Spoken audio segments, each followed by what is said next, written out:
Барлығына сәлем достар, бүгін мен сіздермен құрамында корица болғандықтан өзінің дәмімен, жұмсақтығымен сізді ғашық ететін өте дәмді синнабондардың рецептісімен бөлісетін боламын. Каналдан алыстамай, видеоны міндетті түрде соңына дейін қараңыздар.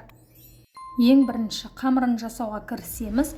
Ыдысымызға бір жұмыртқамызды жарып салып, үстіне қантымызды саламыз. Сондай-ақ үстіне сүтімізді құямыз. Бұл жерде сүт міндетті түрде жылы болғаны жөн. Және үстіне бір шай қасық тұз саламыз. Және қант пен тұз ергенше жақсылап араластырамыз. Енді үстіне ашытқымызды саламыз. Ашытқы менде құрғақ ашытқы және ертілген сары майды құямыз.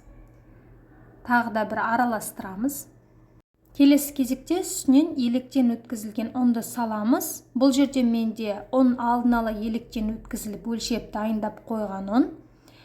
Достар, міндетті түрде ұнды електен өткізіңіздер, себебі сол кезде сіздердің булочкилеріңіз өте жұмсақ, биік болып көтеріліп шығады. Қамырды осылай екіге немесе үшке бөле отыра аз-аздан салып, ең алғашында осылай қасық немесе шанышқының көмегімен, кейіннен қолмен әдемі жұп-жұмсақ қамыр илейтін боламыз. Мінекей біздің қамырымыздың басы осылайша бірігуі тиіс. Қамыр өте жұп-жұмсақ, сәл ғана қолға жабысатындай болып шығуы тиіс. Енді ең соңынан мен осылай кеседе қалған сары майдың жаңағы жұғындысын жағып шығамын. Сол кезде шараңыз тап-таза болып, қамырыңыз шараға жабыспайды. Бетін жауып тура 1-1,5 сағатқа жылы жерге қоямыз. Уақыт өткен соң біздің қамырымыз бүп-биік әдемі болып көтеріліп шығады. Және үстеліміздің үстіне ұн себе отырып, біздің нанымызды бір ұнға малып аунатып аламыздағы оқтаудың көмегімен 4 бұрыш формаға келтіре отыра сатын боламыз. Нанымызды жайып болған соң үстіне бөлме температурасындағы жұмсақ сары майды толықтай жағып шығамыз. Егер сары май жұмсақ болмай қатты болып жатса, ертіп алсаңыздар да болады. Және үстіне қант пен корицаны араластырып салып аламыз. Жаңағы сары май жаққан нанымыздың үстіне толықтай жауып тұратындай етіп, осы корица мен қантымызды сеуіп шығамыз. Толықтай сеуіп болған соң біздің қамырымызды дәл видеодағыдай баппен рулет секілді орап шығамыз.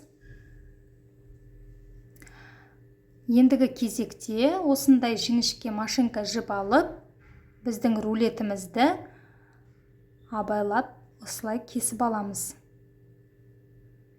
Дайын болған булочкилерді кесіп қойған соң пергамент қағазы төселген противеньге орналастырамыз. Егер пергамент қағаздарыңыз болмаса, үстін майласаңыздар да болады сұйық маймен.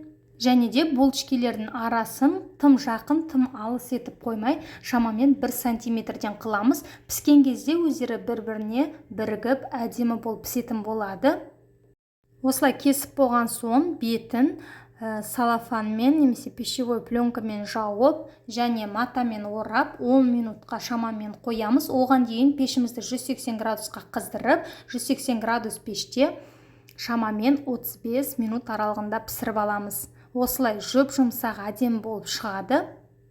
Енді кезекте бетіне ыстықтай помадкасын жағамыз. Бұл жерде менде торттан қалған творожный сыр мен сливки өте дәмді болып шығады. Помадкасына қаймақпен немесе жаңағы творожный сыр мен сары майды араластырып салсаңыздар да өте дәмді болып шығады. Осымен біздің өте ерекше дәмді болып шығатын жұп-жұмсақ синнабон булочкилеріміз дайын. Сіздер де міндетті түрде жасап, өз отбасыңызды қуантыңыздар. Астарыңыз дәмді болсын. Сіздермен бірге болған Мөлдір.